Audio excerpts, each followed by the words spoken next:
I apologize for this really shabby thing going on over here. I was a bit busy backstage. I mean, Ashmi was telling me not to strip, but it happened. So I was having a couple of conversations with a couple of the organizers before I got here. And we were talking about stuff like patriarchy and feminism and being fat or being thin or being too tall or being too short or being non-existent or being mad or being unmad, so on and so forth. The list kind of goes on. And that just got us to think about the word stereotype. Stereotyping.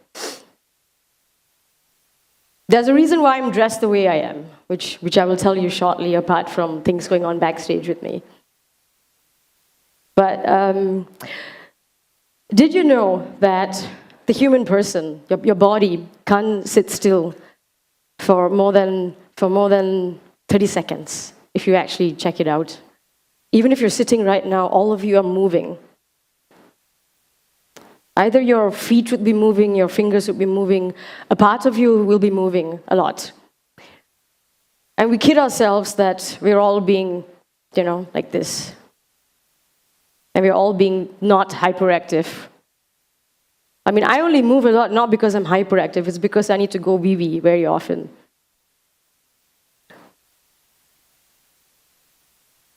But it got me thinking about my hyperactivity, or schizophrenia, or every other disorder and labels that I come with. And it makes me think about social anxiety.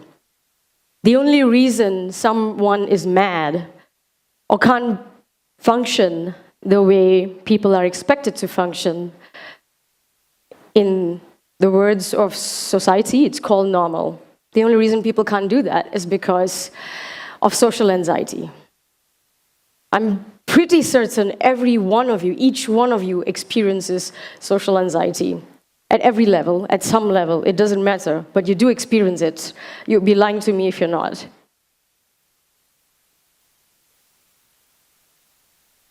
So what is social anxiety? Do I really need to go into that? I think you know what it means.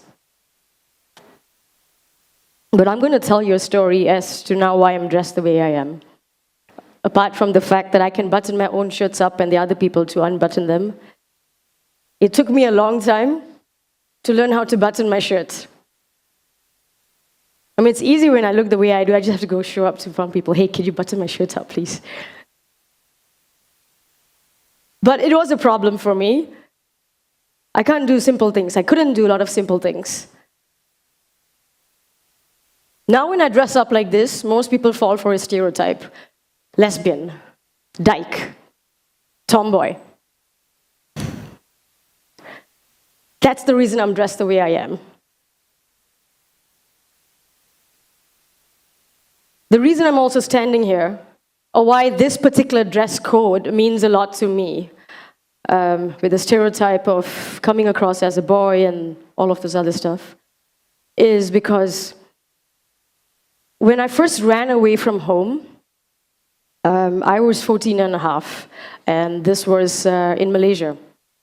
So as a girl who runs away from home, you kind of prepare yourself, It's like you're afraid that someone's going to rape you if they find out you're a girl, right? So you do everything, you take all the precautions that are necessary in order to protect yourself, which includes wrapping your boobs, which includes cutting your hair really short, wearing really baggy pants to assume like you're a guy, baggy shirts. With that attire, I ran away from home on a cycle, and I cycled 156 kilometers. It was a decision I had to make, because that's the first time I started hearing voices. I don't know how many of you know what hearing voices means, but if you've heard of what schizophrenia means, then you should be familiar with what hearing voices means. So I heard a voice, and the voice told me to run away from home. And I didn't give it second thought. Because that feeling of wanting your freedom, that feeling of having to find your own identity, it comes to a point where you can't deal with the stresses of society anymore for being different. Even at 14. You can't deal with the stresses of what's happening at home or how your parents think of you. The incessant arguments I would have with my mom, because my mom comes from a typical Indian Maharashtrian background, if you know what I mean. And she's a housewife, so for her daughter to be any different, it means something is fundamentally wrong with me. So we were having a lot of arguments, and I couldn't deal with it anymore. So my running away was an act of wanting to kill myself, trying to form a new identity. If I run away, I just hope people wouldn't find me. I hope they live with the fact that they will never find me, or maybe they live with the fact that I'm dead. That would be awesome, I told myself, because I really don't want to be a part of society. I don't want to deal with the kind of stresses that my parents put me into. So I did run away from home. Little did I know that freedom comes with a price. Freedom comes with a big price. I think many people are not willing to pay for it. Not that I'm saying I wanted to pay for the price of freedom that came when I was 14, but I didn't know that was the price I was going to pay. So when I was sleeping in a coffee shop, I did not know that the town I was in liked boys. And I saw a couple of people coming out from a nightclub in front of me. I grabbed my cycle, and I cycled as fast as I could. And some of them came in their car, and they just nudged my cycle a little bit. And of course, my cycle and I, we just go flying. So I wake up the next morning. I have all of this on. I have my top on. But what I don't have on is my pants. And I'm thinking to myself, what just happened? Now, I didn't have a memory of this running away. I didn't have a memory of what really happened. Because at the age of 22, I was diagnosed with schizophrenia. And after I stopped my medications and started working on my healing, my recovery, memories started coming back to me because those medications turn you into a zombie. That's the reason I refuse to take them. I would be sleeping for 20 hours a day. My body would be so stiff. My parents had to lift my arm like this while I'm sleeping. My mom had to put my sanitary napkins for me because I couldn't get up to actually put it myself. I would be drooling most of the time. I would be 30 kgs heavier than this. It screwed up my body image. That same 14-year-old who was brilliant in sports, in martial arts, and everything else that gives me this physical appearance that I adore and I love, gets taken away in several different levels. So I didn't remember that. I didn't remember what happened to me. Then when I came back home, my parents took me to a psychiatrist. Now, the interesting bit about this psychiatrist is everybody in my country thinks he's amazing because he's a big name. And he sits me down and he tries to tell me that I'm a boy trapped in a girl's body. And I was like, right. I turned 15 and I said, how the hell do you know I'm a boy trapped in a girl's body? What's wrong with you? I'm only 15. I don't even know what I want yet. How do you know what I want? How do you know I want something here? It went to the extent of him actually telling my parents and convincing them that I am a transvestite and that he's going to help me. He's going to help me emotionally and psychologically throughout my transition, and he would help me go to Thailand to have a sex change. So the voice I'm having right now is me going through puberty. But he did that. Now, thankfully, my dad put an end to it because he found out what was happening. What was happening was I was communicating with the psychiatrist through letters, snail mail. Email didn't exist back then. And my dad saw one of his letters to me in the postbox. Even though I knew this guy was stupid, and he was trying to convince me about something I'm not, the reason I wrote to him was he used the kind of language a troubled kid would want to hear. I understand what you're going through. I relate to what you're going through. You must feel really alone in the world. You must feel like an outcast. I'm going to listen to you. You can write to me whenever you wish. Now, which 15-year-old will not find somewhat of a comfort level in even interacting with an idiot who thinks he knows what I want? So I did. But that got me into a worse situation. So my parents decided to send me to a couple of camps that are unheard of in countries like India. They are called correctional camps. There's a movie called Boot Camp that was released in 2007. So these camps are disciplinary tough love camps. They try and correct children like me. I'm still a child. I still consider myself 15. So they love to correct children like me. When I say children like me, I'm trying to tell you about kids who are engaged in vandalism, girls who are not going to stay in class. I was thrown out of class almost all the time. I'm breaking things, I'm jumping up walls, I'm not listening to my mom and dad, I'm smoking cigarettes, I'm drinking. I'm finding everything I can do that challenges authority, because kids like me are troubled, right? So what happens to troubled kids? We get taken to these kind of boot camps, or we get sent to these kind of camps that even our parents don't know what's really happening, because the parents are just asked one question: what do you want from your child? We wish that she would wear more dresses. We wish that she would not have to be so much like a boy. We wish that she would study, because this was the year in my 9th grade, which is somewhat similar to your 10th grade exams. So there's all these wishes, right? Because I was getting 0 out of 100. And my teachers would ask me, you're not even writing your paper. What's wrong with you? Why are you getting 0 out of 100? I said, I want to start a chicken farm. I'll make some money out of it. So that was me. I would find a way to retaliate or to talk back to authorities. To the extent I would also flirt with them. That was a problem. So being a 15-year-old with raging hormones is a problem for everybody else who can't really keep their bonus down. So when I was sent to that camp,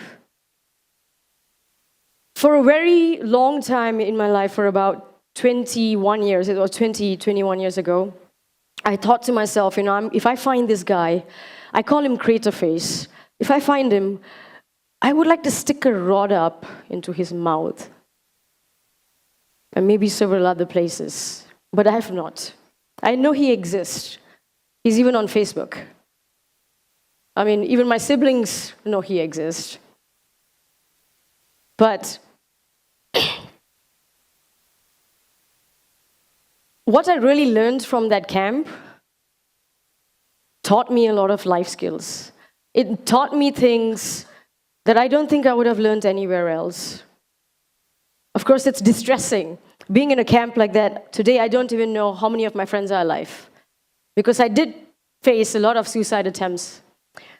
I did go through a lot of cutting as a kid. I did engage in a lot of things that would require someone like me to be in a rehab. And today I ask myself, so what can I do? What can I do with that memory? What can I do with this story? Everybody's always asking me, Resh, where are you from? And I say, I'm from a different planet. And they don't believe me. I don't know if you believe me. Do you believe me? Do you believe I'm from a different planet? People ask me if this is my natural hair color. I said, no, my natural hair color is blue. This is just a disguise. So I tell people I'm from a different planet. Why? I leave you to that, because I would say I'm an alien sent here to spread love through madness. because humanity is screwed up. The only reason we talk about being human or humanity is because everybody else has forgot to be human. So you need an alien to come all the way here and tell you how to be human. No offense. But I'll go back to what I learned in the boot camp. The boot camp, or the correctional camp, taught me a lot of things. There were days we would just wake up and we would just watch, or we watch. We scrub our utensils. I remember taking the brush, our toothbrush.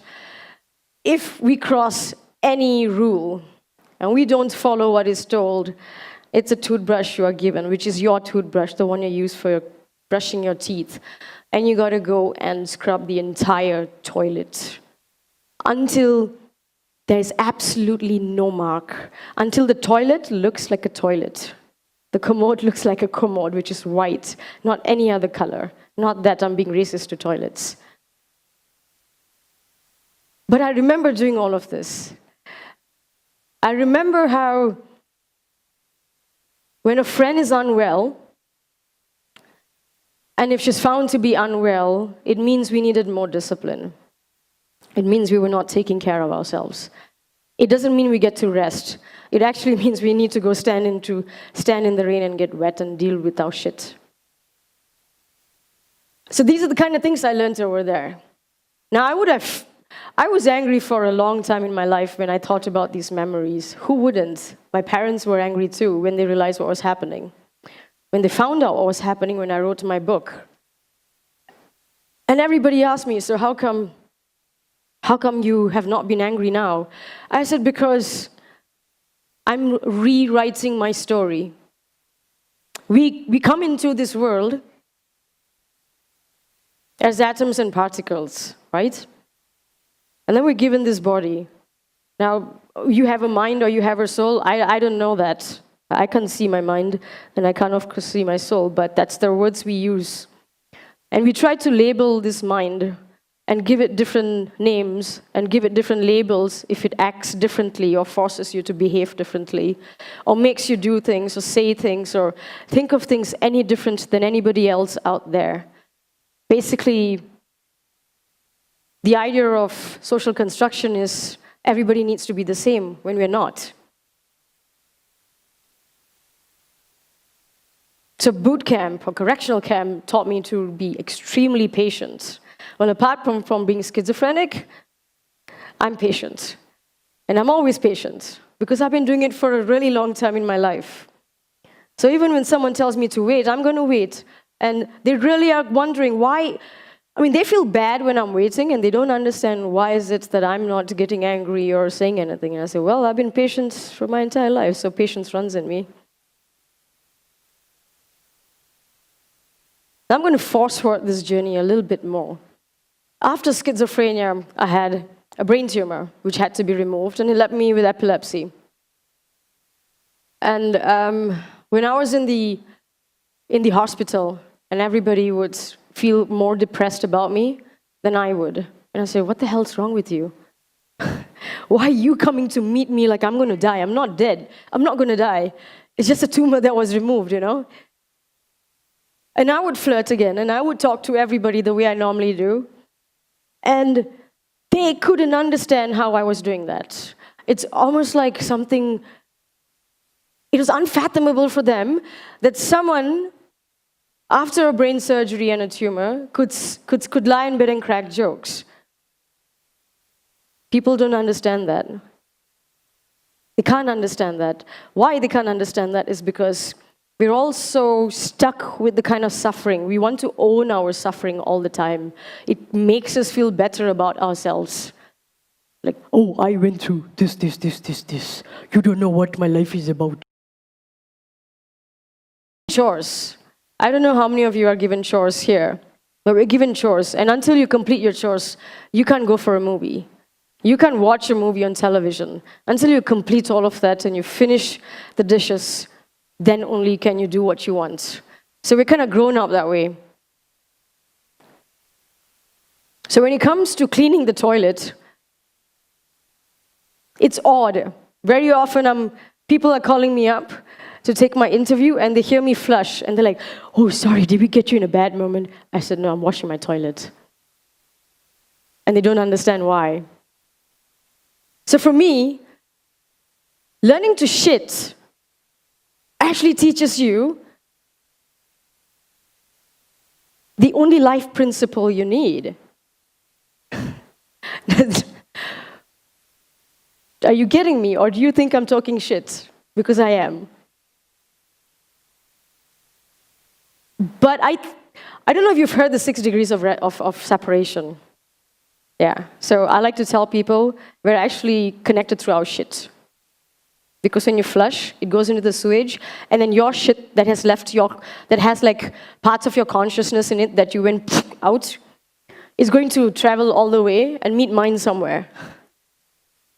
And then this shitty consciousness meets. And that's how we're connected.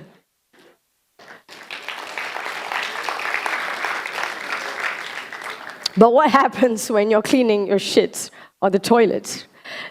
I learned that if you wipe the seat and after you're done shitting, you keep it clean for the person who's going to use it after that, it means you respect the other person. I've learned that learning for men, they need to go a bit more closer because they forget to aim properly.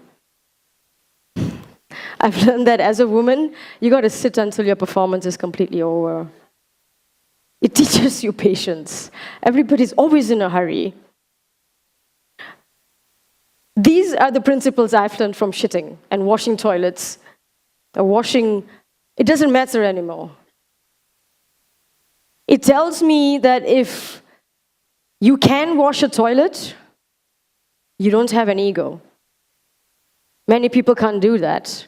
Maybe you should try. If you've not washed your toilet, maybe you should go wash your toilet. Maybe you should scrub it so hard after somebody else has pooped in it and try and digest all that. You know what I'm saying?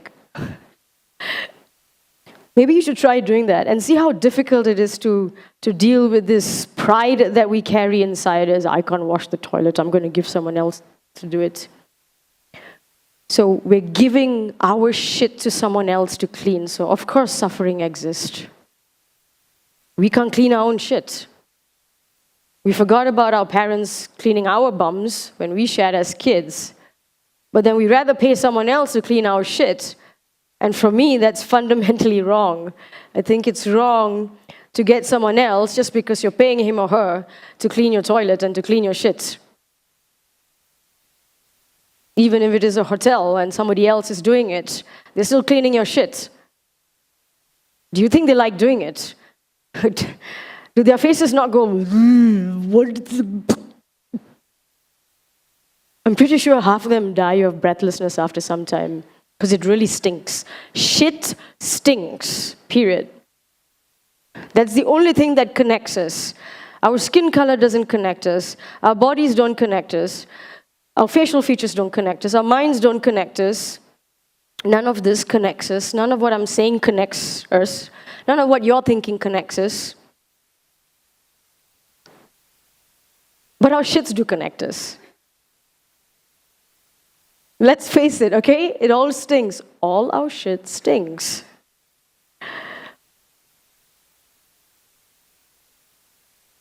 So I'm going to just tell you one thing. I mean, after all, everything else that I've already told you. That's not one thing. Please shit responsibly. Please. If you know what I'm saying, shit responsibly. Be responsible when you're done. Be responsible to clean. Because it leads to infections. And infections affect all of us. It's not our shit that is infected, it's our heads that are infected by ego and pride and attachment.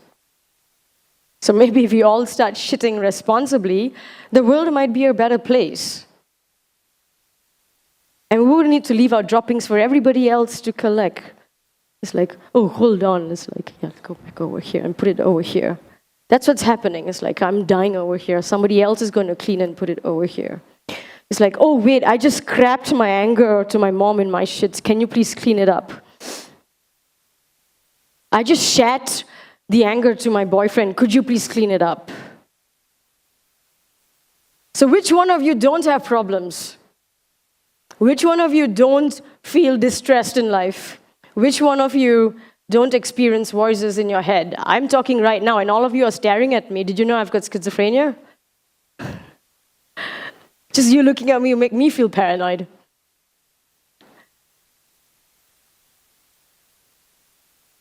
How many of you don't feel depressed? How many of you have not thought about suicide? How many of you have not felt anxiety or felt that, I don't know, bullied? You've not been bullied? Each one of us feel bullied. Each one of us would have felt rape, molestation, abuse, cruelty, trauma, grief, loss, death, your heart pumping, things happening over here that you can't talk about. All of us have felt that. So what makes you different than me? I don't know. Maybe I should responsibly. And I do listen to the voices that my shit also tells me. Voices for me are important. Yes, I'm getting time. Got to go back to my planet. We live in a universe that is just known. The known universe is just 5% of what we know it. Everything else is 95%. Our galaxy, all of that. Yet we think we know everything. Yet we think we can stereotype, discriminate, hold stigma, hold grudges, all of that. We're doing it each and every one of our days, each and every one of our lives. We attend TEDx and Ing Talks and all of that. We listen to people motivating you, inspiring you, telling you how to change your life, and then we go back and we shit the same. And that's just 5% of what we know. So yes, I'm from a different planet. Because you don't know what that 95% is. And please shit responsibly, because there's something fundamentally wrong with what is happening to humanity and how we are trying to address issues of the heart. I don't have schizophrenia because I have a chemical imbalance or because you don't accept me and because I'm a rebel or I've been traumatized. I have schizophrenia because my heart has been broken a zillion times. And maybe all of you know what that means. So all of you have schizophrenia now. Thank you for listening.